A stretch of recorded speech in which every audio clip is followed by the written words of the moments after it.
It's about 6:30 in the morning, I think. This is my hostel here at Phnom Penh, Cambodia.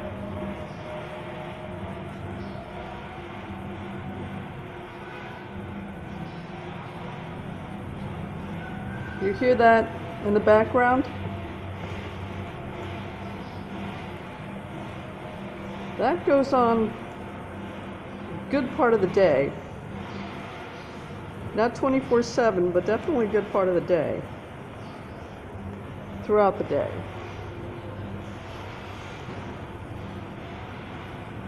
I'm not quite sure how to describe this. This is the kind of place I would think about when I'm watching those like 1960s kind of movies kind of thing. You know, when the world was a little younger and didn't know the consequences that would occur within the next 30 years. Well, morning.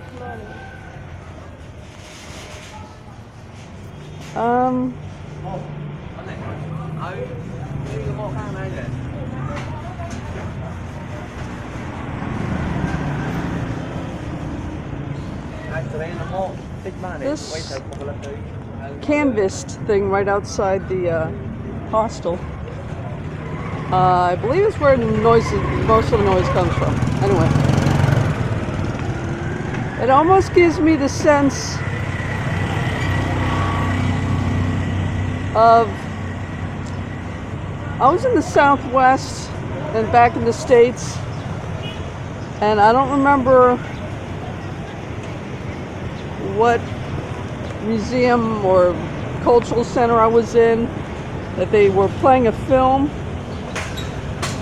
and they mentioned the fact that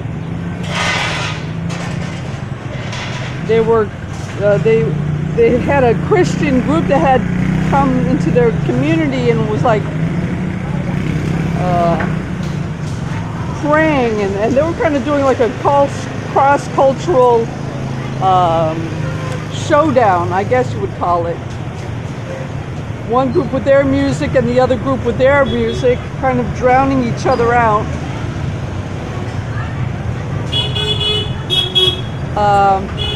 Of course, the locals, having time on their side, they're going to win out. No matter how determined or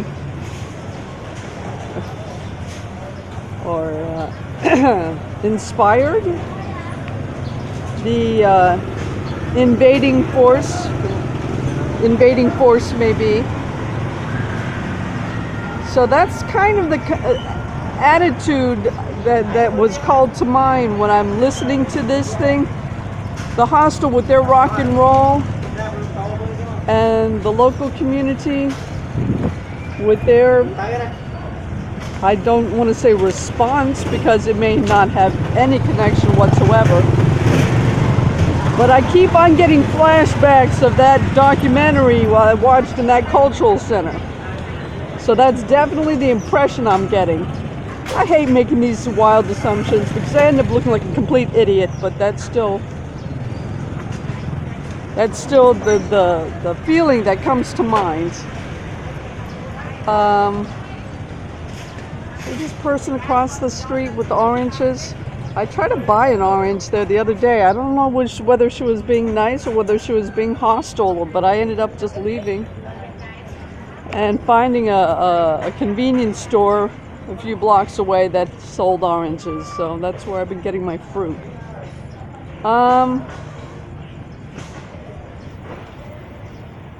Yeah, tuk-tuks. Again, tuk-tuks own most of Asia, it would seem. At this point, I'm prepared to say that. I don't like making commercials. I don't like mentioning the names, but I guess you caught that name right there. So I have my visa. I have my ticket. I just made my coffee. I'm just waiting for breakfast, and then I'll be packing and all that kind of stuff. Here's a close view I might be able to make. This is a very large vehicle compared to because the ones in Vietnam are aluminum and they're half the size, the area. So I'd actually be able to get my cases in there without having to balance them on top of myself. And yeah, tuk-tuks own Asia for the most part, as far as I can tell at this point. And this little foreigner is going to be grabbing herself a bicycle to see how I can more or less cope with the culture. Yeah, that and local food are my challenges. Not knowing the language, you can see. Oh, that's no parking. Hello. Yep. See, that's going to have to be my future, for the immediate future. If things go very, very well, I'll advance probably to a motor scooter, I'm sure, but whatever. We don't have to jump the gun yet. Hey, there we go. How you doing, Meow Meow? All right. So this is, like I said, it's a very nice place without the noise. Until the noise starts, that it kind of gets. You really have to just enjoy that kind of noise, I guess. I don't know. But it's very picturesque. Yeah, and now with my growing, I've become quite the old woman as far as my attitudes towards alcohol are concerned. So I bought a Mediterranean salad last night there. Very good. Very wonderful. There's nothing wrong with the salad. It was excellent. But although I would have been enchanted probably in my youth with the surroundings, I was horrified. And that really freaked me out because I wasn't expecting to have such a negative response. I mean, I've already accepted my developing hostility towards controlled substances, alcohol being on the top of the list, but yeah, I didn't realize it would kind of expand into I don't know, the cultural aspects of it. Or I would even feel that uncomfortable approaching a bar just to order a salad. So yeah, all right. I wasn't planning on doing this video, but it's early in the morning, it was quiet. And this is a very picturesque hostel. I take nothing away from it there. And, you know, finances being what they are, I can't really sit back and enjoy this kind of atmosphere. I have to be considerably more frugal and focus on much smaller hostels with next to no amenities. Just thinking of the location and safety aspects of it and the practicality of it. Giving no mind to aesthetics, but I'm sure, you know, no hostel wants to be run down, and the one I'm ultimately driven to return to is aesthetically pleasing too. Very, very small, granted, but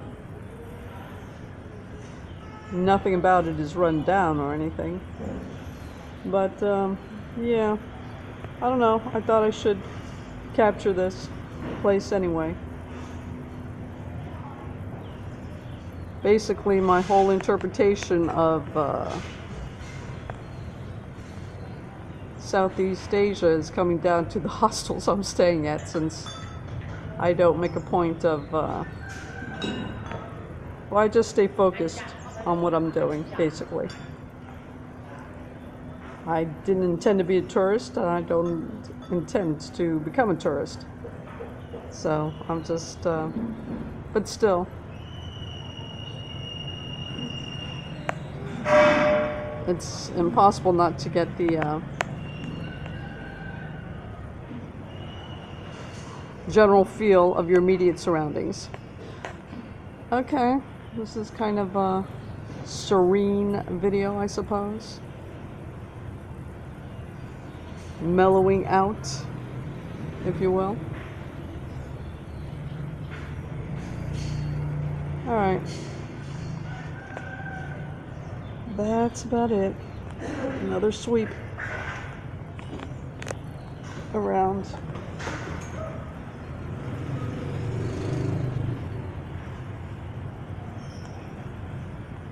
And I'll leave it at that.